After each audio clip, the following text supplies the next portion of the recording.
Olá, sejam bem-vindos a mais um culto da Igreja Congregacional Paulistana. Que bom te ter aqui conosco, você e sua família. Que bom é poder louvar a Deus junto, viu? Estou com muita saudade de vocês. Se Deus quiser, logo, logo estaremos juntos, né? Porque eu outro dia brincando comigo falei, aonde Deus está, a comunhão, né? E como que é bom desfrutar dessa comunhão. Mas ainda que cada um na sua casa, a gente continua desfrutando dessa comunhão. E o nosso convite nessa tarde, nesse finalzinho de tarde, é que você possa fazer isso em liberdade e com alegria e, se possível, junto com a sua família. Porque não há nada melhor do que louvar ao nosso Deus. Não há nada melhor do que declarar a grandeza do nosso Deus. E não há nada melhor do que fazermos isso juntos, como igreja do Senhor, viu? Para quem não me conhece, meu nome é Cíntia e agora nós vamos ter um tempo juntos de louvor e adoração ao nosso Deus. Vamos orar juntos? Deus, obrigado, Pai, por quem Tu és. Obrigado por tudo aquilo que o Senhor faz por nós, fez por nós. Obrigado pela vida, Deus, que temos e temos em Ti. Ah, Deus, obrigada porque um dia o Senhor me salvou. Obrigado porque um dia eu encontrei vida quando recebi o Senhor como meu Salvador. Obrigado, Senhor, porque a cada dia tenho provado do Teu amor, da Tua graça, da Tua misericórdia, do Teu perdão, Senhor. Obrigada por isso. Obrigado, Senhor, porque Tu és a minha torre forte. Obrigado porque Tu és a minha fortaleza, Deus. E quando estamos firmados no Senhor, Deus, nada pode nos abalar, porque é o Senhor que nos sustenta, porque é o Senhor que nos mantém de pé. Ah, Senhor, nos ajuda a olhar para Ti quando os dias não forem fáceis, não forem bons, mas continua nos ajudando a olhar para Ti quando vivermos dias alegres e de paz. Que possamos nos lembrar e ter o Senhor sempre como nosso alvo, como nosso foco, como a nossa direção. Obrigado porque Tu és o Deus conosco, que está conosco a cada instante. Obrigado porque Tu és a nossa fortaleza. E nada pode nos abalar, Deus, quando estamos em Ti.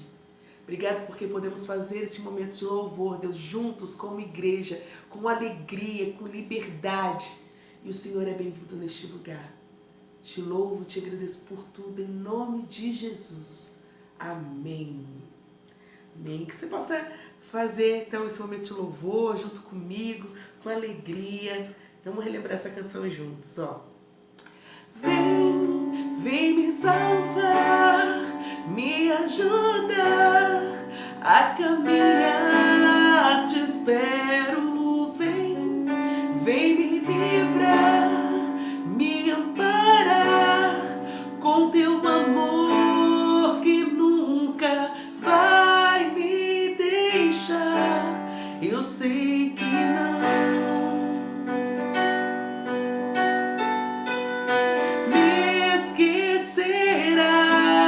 jamais me abandonará. Os meus pés estão sobre a rocha que me sustentará eternamente. Eu não vacilarei, sempre te honrarei, confio em Ti, sempre confiarei.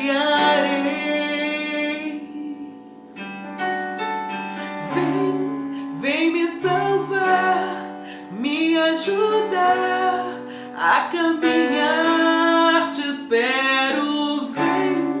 Vem me livrar, me amparar com Teu amor que nunca vai me deixar. Eu sei que não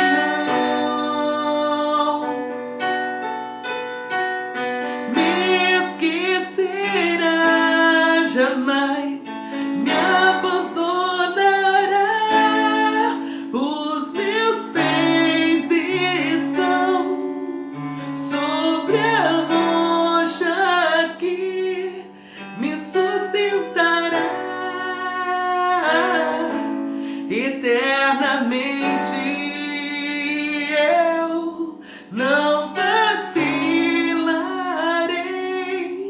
sempre te honrarei, confio em ti, sempre confiarei. Os meus pés estão sobre a rocha que me sustentará eternamente. Não vacilarei, sempre te honrarei, confio em ti e sempre confiarei. Confio em ti e sempre confiarei. Confiamos em ti e sempre confiarei.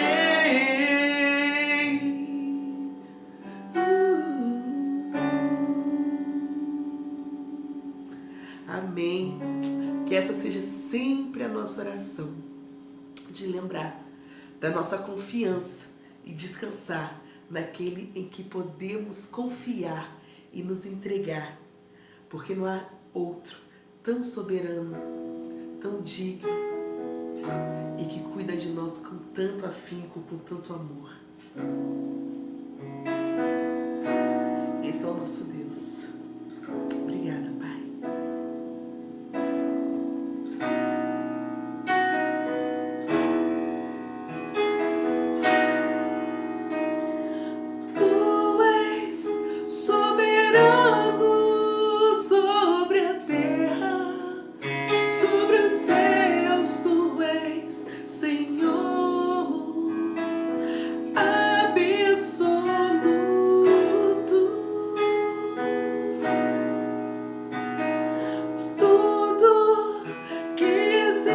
E acontece, tu sabes muito bem, tu és tremendo, tu és soberano, tu és soberano sobre a terra, sobre os céus, tu és Senhor.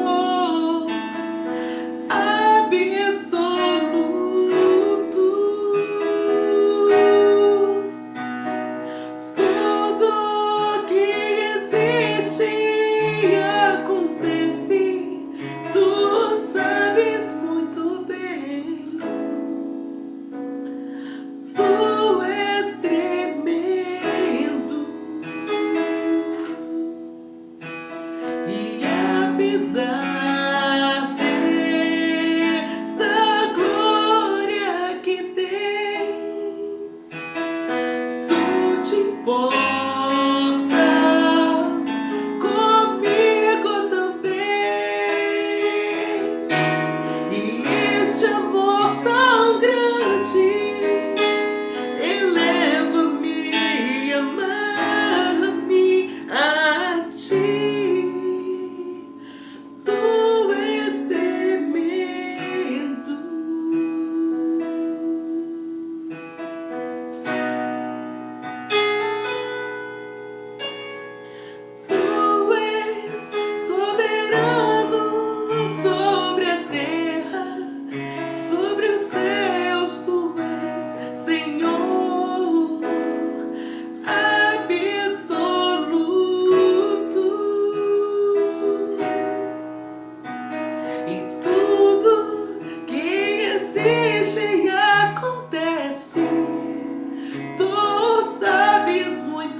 Senhor, tu és tremendo,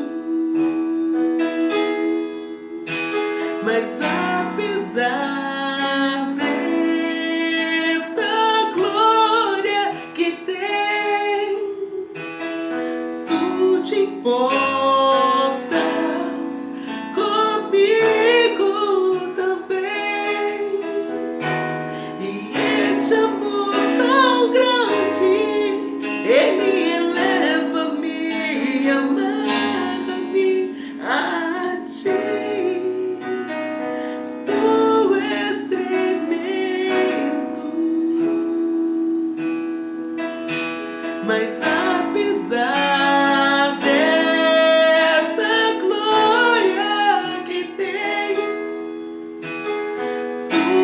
importas comigo também. E este amor tão grande, ele leva-me, amarra-me a ti. Tu és tremendo, mas apesar desta glória que tens, obrigada, Senhor, tu te importas comigo também. E este amor tão grande, ele leva-me, amarra-me a ti. Tu és tremendo. Oh, oh.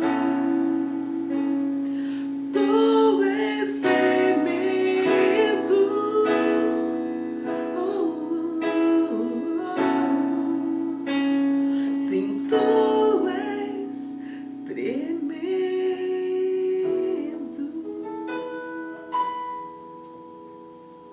Amém.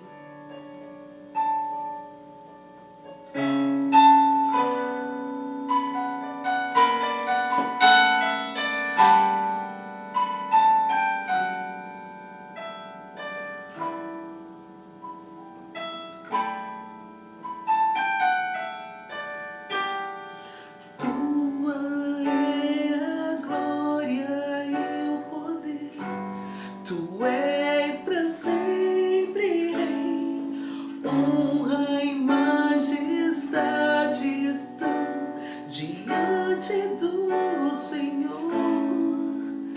Não existe nenhum Deus que seja digno como tu. Nada vai me separar de ti. Tu és a própria vida em mim. Não deixarei de te louvar, não deixarei de te buscar. És a razão da minha vida. Vivo pra te adorar. Não deixarei de te louvar.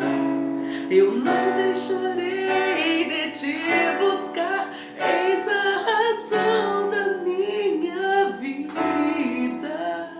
Eu vivo pra te exaltar. Tua é a glória e o poder, tu és pra sempre rei. Honra e majestade estão diante do Senhor.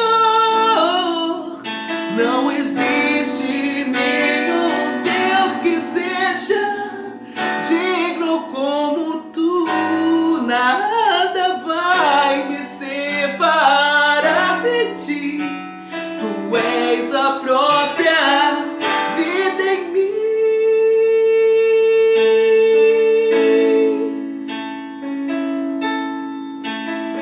Não deixarei de te louvar. Eu não deixarei de te buscar. És a razão da minha vida. Eu vivo pra te adorar. Eu não deixarei de te louvar. Eu não deixarei de te buscar. És a razão da minha vida. Eu vivo pra te adorar, Jesus.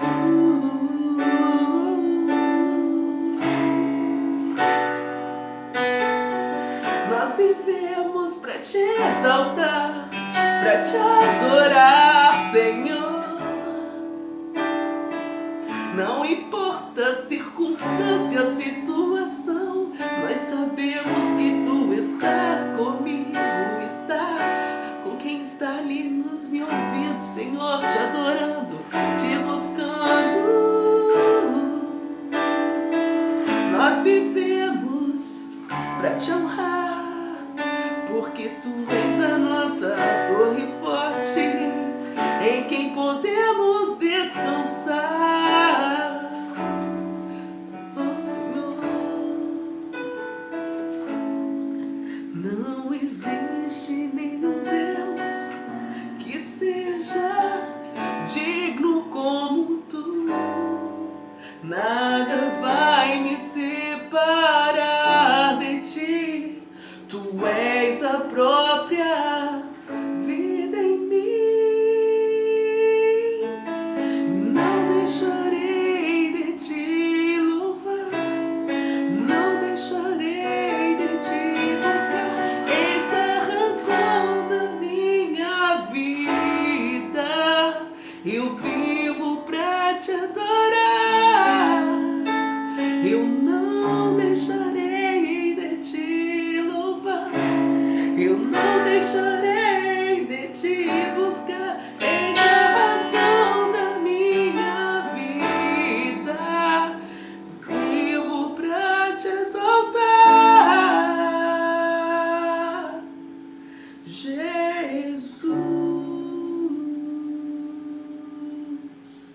Obrigada, Deus, por esse tempo na tua presença. Obrigada porque podemos te louvar, te exaltar com a sinceridade do nosso coração. Que o Senhor possa achar esse coração em nós a cada dia. Coração que confia, que descansa, que te louva em todo o tempo, Senhor. Obrigada, Pai, por quem tu és. Obrigada por tudo aquilo que o Senhor fez, faz e continua fazendo por nós. Obrigada porque nada pode mudar, nada muda o teu amor por mim e por cada um dos meus irmãos. Obrigada porque um dia nós tomamos a melhor decisão da nossa vida, que foi te aceitar como o Senhor da nossa vida. E que o nosso coração seja a habitação constante do Senhor. Em nome de Jesus. Amém. Amém. Deus te abençoe e que Deus continue falando com você. Paz e graça, queridos irmãos da Igreja Paulistana, bem-vindos para mais um culto virtual. A gente está agradecendo ao Senhor pela oportunidade de termos esse aparelhinho, né, que nos conecta e nos faz estar juntos mesmo distantes, né? Não é um culto presencial, mas ele é virtual, está aqui acontecendo agora, né? Queria convidar os irmãos para orarem comigo. Hoje nós vamos refletir numa parte da vida do apóstolo Paulo e o ensino que ele passou para a gente, tá bom? Senhor, nesse momento nós te convidamos para estar no nosso meio agora, para ser Senhor desta reflexão bíblica, Senhor. Deus, que esse texto bíblico que iluminou minha mente nesses dias possa, Pai amado, a partir da exposição dele, iluminar a vida dos que estão ouvindo aqui agora, Senhor, dos que estão vendo, Pai amado, que essa palavra possa ser frutífera no coração de muitas pessoas, como foi no meu, para que a gente possa sempre desfrutar da sua graça, com liberdade e amor, em nome santo de Jesus. Obrigado, Pai. Assenta-se entre nós, mesmo virtualmente. Aqui é um espaço simbólico de uma igreja que está presente, simbolicamente, através, Pai amado, da conexão da internet. Obrigado, Senhor. Amém. Queridos, eu queria compartilhar com vocês hoje, então, um texto de 2 Coríntios, capítulo 10, do versículo 3 até o versículo 5, tá? De 3 a 5, 2 Coríntios 10, de 3 a 5. Vale a pena colocar aqui como introdução dessa reflexão, irmãos, que Paulo está se dirigindo à igreja de Coríntios. E a igreja de Coríntios não tinha uma boa relação com o apóstolo Paulo. Eles hostilizavam o apóstolo Paulo. E em algum momento até chegava a duvidar de que se ele era realmente um apóstolo de Cristo. Apóstolo naquela época, né? Se ele seria um apóstolo mesmo, ou se ele estava lá tentando maquinar alguma coisa. Vamos lembrar o seguinte, Coríntios estava numa região do mundo chamada Grécia, portanto, sob o domínio da razão, da racionalidade, do imperialismo da razão, da verdade, e acima de tudo daquela questão de ser grego, né? Nessa fase do apóstolo Paulo, a Grécia já estava perdendo um pouco do seu poder e já existia lá naquele momento uma coisa que nós chamamos na filosofia de helenismo, ou seja, era uma fase transitória entre a cultura e racionalidade grega para também a cultura e racionalidade romana. Desse período helenismo nós chamamos então do período na história greco-romano. E aí o que significava isso? Essa cultura empoderava as pessoas. Ela empoderava as pessoas. Ela não humilhava, ela não depreciava, ela não derrubava as pessoas. Tá? Elas levantavam as pessoas. É óbvio que lá com os judeus isso também acontecia. A teologia judaica, o próprio relacionamento de Deus com os homens era colocando para cima, né? Não era colocando para baixo com algumas culturas que a gente conhece. Então era uma cultura que se qualificava pela capacidade de poder, né?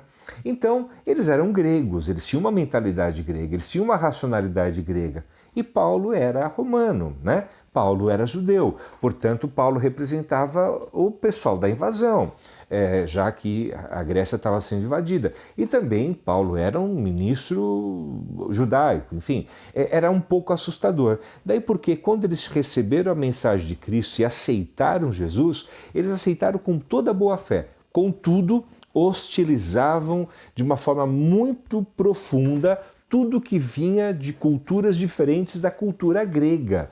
Então, esse era um ponto bastante importante, é isso que Paulo vai tentar ensinar para a gente. Tá? E a gente vê vários textos bíblicos, né, que não há diferença entre grego, cítara, romano, enfim, a gente vê várias vezes isso para justamente mostrar isso.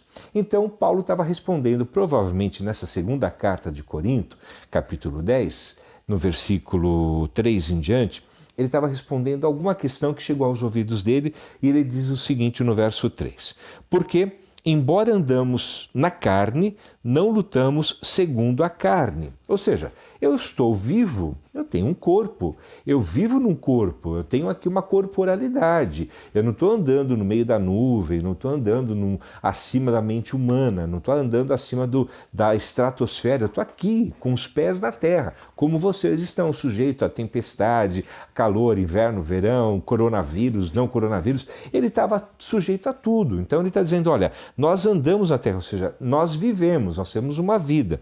Contudo, não andamos segundo a carne. O que é andar segundo a carne? Dirigir-se, ter um caminho, ter uma proposta na mente, um planejamento na mente e segui-lo. Então o planejamento que Paulo está dizendo aqui, estamos na carne, não lutamos segundo a carne, ou seja, não vivemos segundo a carne, está querendo dizer, nós temos um planejamento. E esse planejamento, essa condição, ela é cristã, ela vem do alto, ela é da parte do Senhor. Aí no verso 4, o apóstolo Paulo diz o seguinte: porque as armas da nossa luta não são carnais. Esse é um ponto importante. Todos nós que estamos vivos temos que lutar, né? Lutar para sobreviver, lutar para poder vencer a vida, lutar para passar por problemas, enfrentar situações, enfim, estamos aqui, temos que lutar. É como se fosse um modelo de sobrevivência mesmo. A gente tem que ir atrás da sobrevivência da gente. Então, ele diz assim, as armas que nós usamos nessa luta da sobrevivência do dia a dia, ela não é carnal, mas poderosa em Deus. Poderosa em Deus. Então aqui Paulo está fazendo uma diferença muito grande. Olha, nós temos o mundo carnal, a racionalidade carnal, nós temos os costumes carnais, nós temos os hábitos humanos, temos que comer, temos que nos alimentar, temos que tomar banho, temos que dormir, temos que nos fazer as necessidades fisiológicas, nós temos. Mas as nossas armas são poderosas em Deus. Ele está dizendo o seguinte, nós misturamos nesse mundo racional a espiritualidade, a forma de ser cristã, a forma de ser segundo os preceitos de Deus. E ele diz o seguinte, são poderosas. A palavra poder significa algo que emana de dentro para fora, dínamos, né? Algo que explode dentro da gente, no coração, na mente da gente, e a gente expressa aquilo como comportamento, a gente libera aquilo como um comportamento, ela não fica represada. Então, por isso que ela é poderosa, porque ela explode dentro da gente, e essa explosão leva a gente a ter um comportamento que é profundamente abençoado. E ele diz assim, são poderosas em Deus. O que significa poderosa em Deus? Deus é o poder que faz acontecer essa arma espiritual. É Deus quem dá. Quando ele fala são poderosas em Deus, é dele que vem, é de Deus que emana, é dele que sai. É a força que a gente nem sabe que tem, a força que a gente até desconhece que tem, vem de Deus. Ela emana de Deus, ela joga para frente, né? Então ele coloca isso. E aí ele acrescenta uma coisa que eu acho bastante interessante, que essas armas são poderosas em Deus para destruir fortalezas. Irmãos, fortalezas aqui tem um sentido tanto de proteção, tá, quanto de defesa também, de impedimento que se entre, né? Toda fortaleza tinha um prédio dentro, muros altos em volta, e para que o adversário entrasse, ele precisava subir, era muito difícil. Ou alguém de dentro da fortaleza precisava abrir uma porta, um portal, sei lá o que for, e eles pudessem abrir e alguém entrasse quando fossem do mesmo grupo.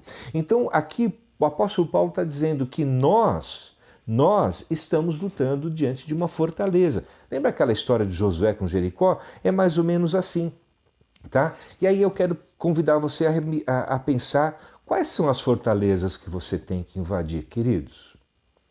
Quais são as fortalezas que você tem que ultrapassar? Elas estão fechadas lá dentro. Tem coisas lá dentro que você precisa conquistar, são suas, né? Se você vai destruir fortalezas, é porque essa fortaleza não é do outro, ela é sua. É para você se apropriar dela, não é um ato de violência, não é um ato de guerra, não é um ato de ataque. É simplesmente você se apoderar daquilo que você tem. E aí diz que as portas da igreja não prevalecerão contra os ataques, não, o inferno não prevalecerá sobre os ataques da igreja. E esse é o ponto. A gente vencer as fortalezas com armas poderosas, ou seja, aquela que emana no coração e na mente, ou seja, Deus vai tanto atuar na sua mente, quanto Ele vai atuar na sua consciência, na sua razão, para que você consiga destruir fortalezas, estratégias, métodos, possibilidades, momento apropriado, momento certo de fazer as coisas, né? Então tudo isso é uma forma de você conseguir domínio sobre as suas coisas, sobre aquilo que lhe pertence, aquilo que é seu, aquilo que é da sua propriedade. E essas armas, elas não são carnais, elas são poderosas em Deus. Então eu quero dizer aqui que entre você e Deus, há uma conexão. Tem uma fala específica para você, como tem para mim, de quais são as estratégias que eu tenho que ter para vencer as minhas dificuldades. Né? Eu estou diante de fortalezas, e essas fortalezas, irmãos, têm que cair. Né? Mas elas caem pelo poder que Deus dá para a gente, não porque a gente quer brigar, não é porque a gente acha que está certo, né? Que a gente tem a fantasia que está certo e vai lá e mete o pé na porta, eu vou brigar, vou falar a verdade, eu vou ser sincero. Não.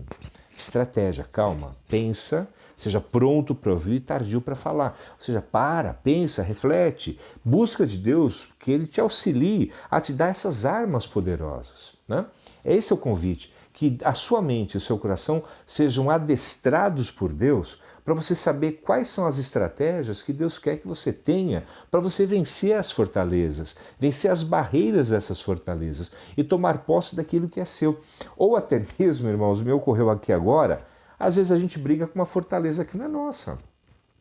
Às vezes a gente está brigando por uma fortaleza, está buscando vitória, entrar naquela fortaleza, e ela não tem lá nada para nós. É inútil, é inócuo. Até talvez pedir para Deus, Senhor, quais fortalezas eu tenho que vencer? Quais são as questões que eu tenho que ter estratégia com armas espirituais para vencer? Essa fortaleza é para vencer? Esse emprego, esse desemprego, como que eu venço? Essa questão de um relacionamento pessoal, essa questão de relacionamento com filho, com marido, com mulher, com patrão, com vizinho, qual é a estratégia? Igreja paulistana, não igreja paulistana, enfim. As estratégias que você tem que ter para saber se aquela fortaleza que você está tentando invadir com armas espirituais ela realmente tem algo que importa para você. Se é algo importante para você. Se tem algo útil lá dentro para você. Se tem riquezas para você. Se não tem, irmãos, para que lutar com uma fortaleza inútil? Desiste, vai embora, vai gastar sua força com aquilo que é necessário. E a gente às vezes é tão obstinado com alguma coisa que a gente chega a esquecer de perguntar para Deus se Deus estava naquilo. Senhor, o senhor está nisso? É da tua vontade? O senhor aprova? Eu vou ter que ir atrás, vou ter que batalhar, vou ter que lutar. Vai ser útil, depois que eu vencer, entrar dentro da fortaleza, eu vou encontrar o que eu preciso, eu vou encontrar um monte de coisa que não precisa. Você já teve essa experiência, né, irmãos? Eu tenho certeza. De você querer muito uma coisa, você batalhar muito por alguma coisa, e quando ela chega, você fala, nossa, é isso? Eu fiz tudo por isso, né? Então essa é a ideia. Até sobre fortalezas, Deus tem que te dar as estratégias. Jericó foi dada como estratégia claríssima para Josué. Vai lá em Jericó. Ele não mandou ir para Cades Barneia, por exemplo, que era uma cidade perto. Ele não mandou ir para Ai. Ele mandou ir para Jericó. Irmãos, você está indo para a batalha certa? Você está indo conquistar a fortaleza certa? Ou você está se equivocando e está indo buscar uma fortaleza que não é sua, que não tem a ver com respeito? E aí eu fico pensando na ideia do erro, né?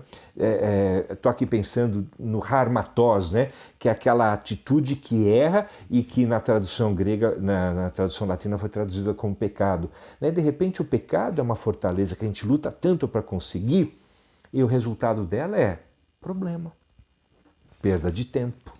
Né? Jogou a vida fora. Então, irmãos, pense nisso, tá? Para a gente poder ver quais possibilidades. Além do que, essas armas que a gente está falando aqui, dessa luta que não são carnais, mas elas são poderosas em Deus, também elas podem auxiliar a gente a destruir raciocínios falaciosos. Sabe o que é isso, irmãos? Engano. Gente que quer te enganar.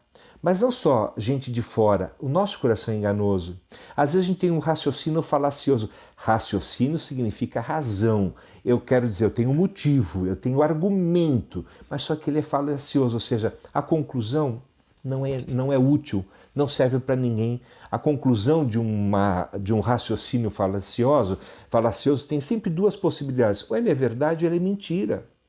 E às vezes a gente tem um raciocínio falacioso aqui na mente, no coração, e a gente acaba exercendo a nossa mordomia cristã com um raciocínio falacioso.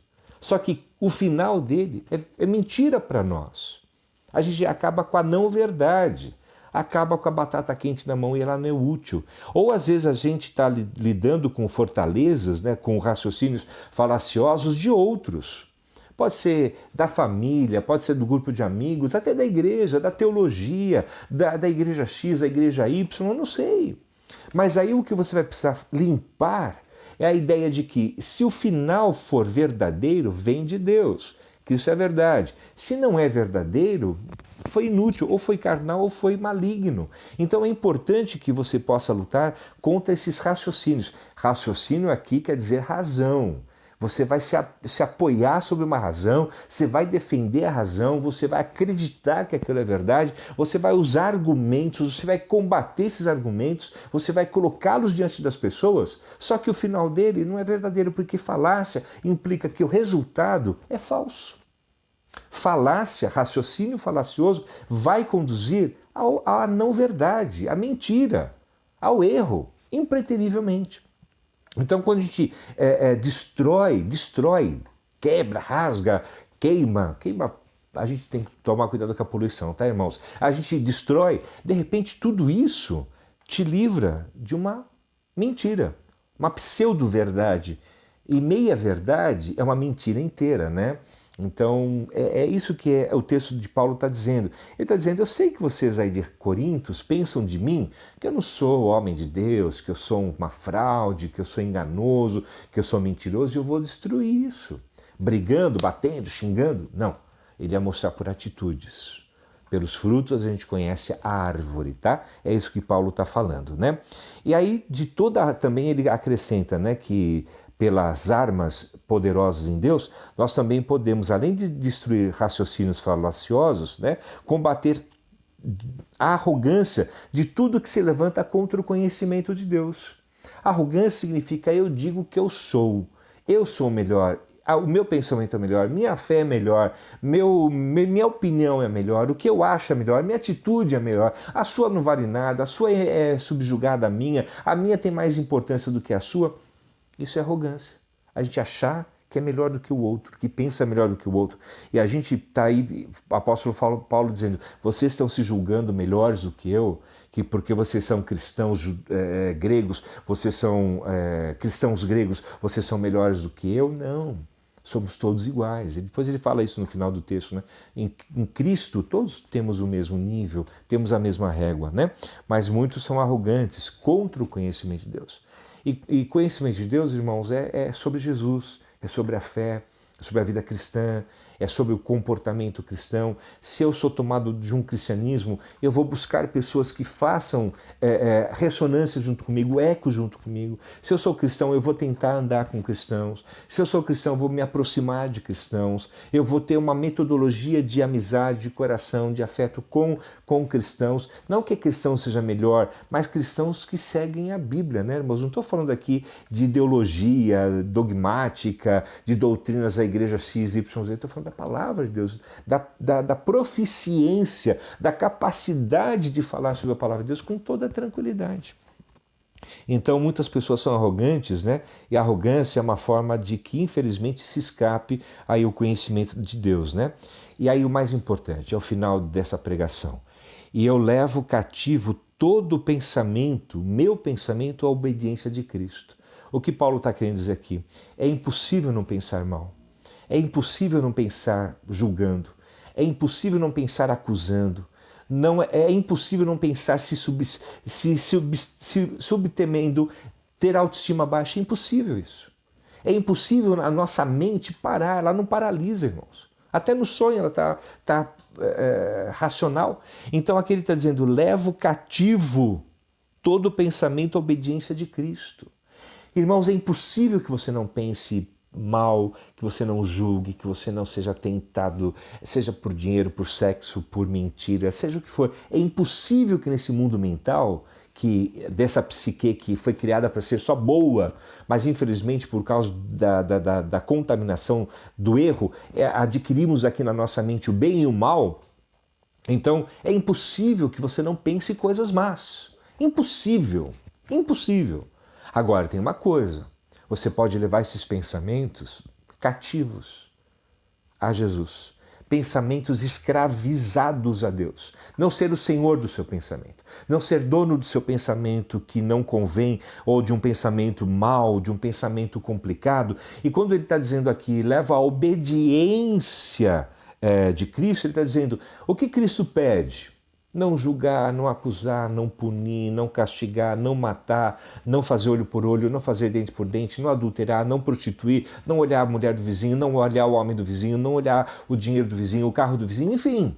Está na Bíblia tudo isso colocado. Então quando vem na minha mente um pensamento que eu não quero ser senhor dele, não quero tê-lo para mim, eu quero que ele fique escravizado, eu levo à obediência de Cristo. Para isso eu preciso conhecer Jesus.